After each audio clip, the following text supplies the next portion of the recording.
Et bonjour à tous, toujours. Aujourd'hui, nous apprenons à faire une fleur en papier. C'est le tuto du jour. Pour ceci, le matériel, on le connaît déjà pour la plupart. On va quand même se le revoir ensemble. Le plioir. Non mais elle est pourrie cette intro, hein. Pourri. On ne fera pas ça, faudra trouver une autre pour la prochaine, hein, une autre idée. Et surtout, la base de ce qu'il nous faut, c'est une feuille en papier de 15 par 15. J'ai pris pour ce faire donc du papier imprimante, tout simple, blanc, mais tout ça après le générique.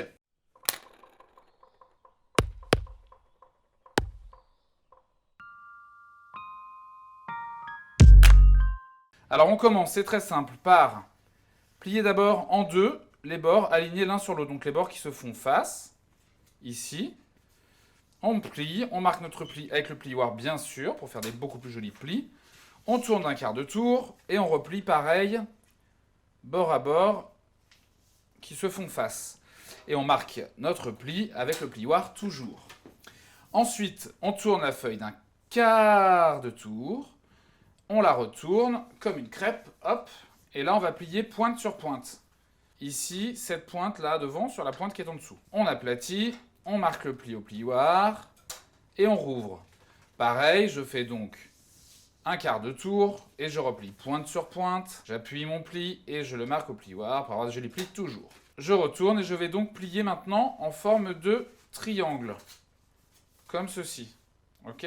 On a notre triangle, on aplatit bien nos plis. Une fois qu'on a ce triangle, on va prendre la pointe qui est ici et on va la ramener sur la pointe qui est là devant. Donc je prends ma pointe ici et je la ramène sur celle de devant. On appuie le pli et on le marque au plioir bien sûr. Et là je ramène l'autre pareil. Et donc dans l'idée, on va obtenir une forme de losange. Le losange, il est là donc.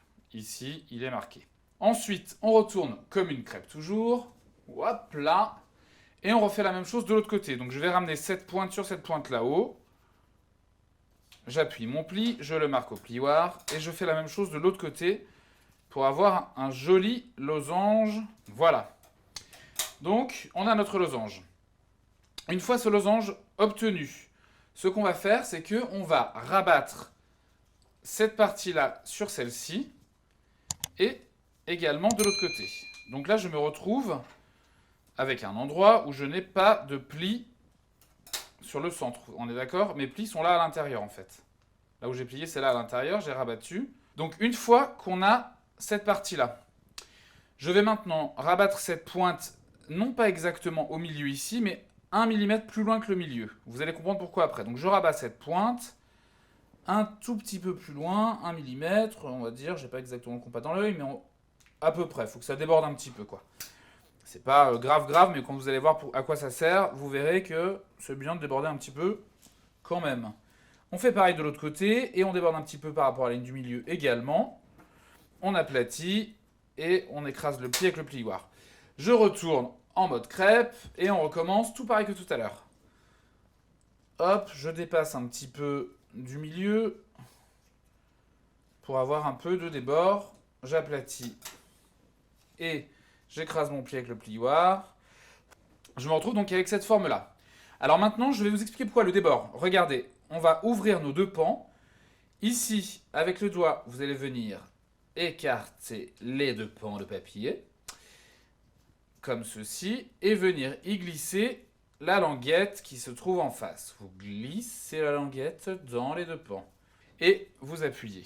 On retourne comme une clap toujours, et on va reglisser la languette dans les deux pans. D'abord, on écarte les deux pans avec le doigt, hop, et on glisse dedans la languette. Donc, vous allez vous retrouver avec une forme totalement cornet de glace, comme ceci. Et maintenant, regardez, ici au bout, ce qui s'est formé, c'est que vous allez avoir un petit trou, tout petit trou ici. Et en fait, dans ce petit trou, aussi bizarre que ça puisse paraître, vous allez venir souffler. Et oui, parce que c'est une fleur qui bourgeonne pas toute seule. Il faut l'aider un petit peu, il n'y a pas de printemps. Donc, vous allez tenir comme ça, et là, vous allez souffler dans le petit trou qui est là au milieu. Hop, et voilà. Ça se gonfle du coup, vous avez vu, et ça va m'aider à faire la forme de ma fleur. Donc en fait, une fois que ça s'est gonflé, regardez, là on voit bien que ça s'est gonflé juste parce que j'ai soufflé là, d'accord ? Ça s'est gonflé comme ça. Maintenant, je vais venir appuyer au centre avec mon doigt, là où il y avait le petit trou dans lequel on a soufflé. Et je vais venir écraser un petit peu les angles pour que ça fasse des jolis angles. Et donc après, grosso modo, on peut la poser comme une pyramide. C'est un peu comme une pyramide qu'on a gonflée. Je suis gonfleur de pyramide dans la vie. Ensuite, une fois qu'on a notre pyramide, regardez, ici, on a des petites languettes qui dépassent un petit peu, des petites pointes. Et c'est ce qui va donner la forme à notre fleur. Je vais venir attraper une première pointe et je vais la tirer doucement comme ça, en plissant un petit peu. Et là, vous voyez, qu'est-ce qui se passe? Ça fait un premier pétale de fait, grosso modo. Donc en fait, après, ce qui va se passer, c'est que je vais faire la même chose avec les 3 autres pointes de ma pyramide. Donc je vais commencer par celle opposée, parce qu'effectivement, c'est un peu moins casse-pied à sortir, ça dégage les autres. Donc la même chose que la première. Et le dernier pétale, afin d'obtenir notre fleur. Donc voilà. Vous avez une fleur entièrement réalisée par vos soins en papier. Donc après cette fleur, tous les choix sont possibles. Vous pouvez la fixer sur un support, on va dire, bon bah là moi j'ai un pinceau à colle, je sais pas ce qu'il y a de mieux, mais vous allez voir ça fait très bien fleur parce que la tige est verte. Le petit trou dans lequel on a soufflé qui est en dessous. Là vous allez pouvoir venir directement rentrer votre pinceau et la fleur elle tient toute seule. Magique, magique. Donc ça veut dire que par cet endroit-là, vous pouvez mettre des tiges à barbecue en bois, vous savez, pour faire les grillades ou n'importe quoi, que vous peignez, ce que vous voulez. Moi, ce que je fais, c'est que j'y mets des petites ampoules de lumière pour en faire des petites guirlandes. Alors, je vais vous montrer tout de suite ce que ça donne en magie du direct. Vous allez avoir le résultat fini dans une seconde devant vous sur cette table. Magie. Magie. Donc, c'est une guirlande de type suédoise.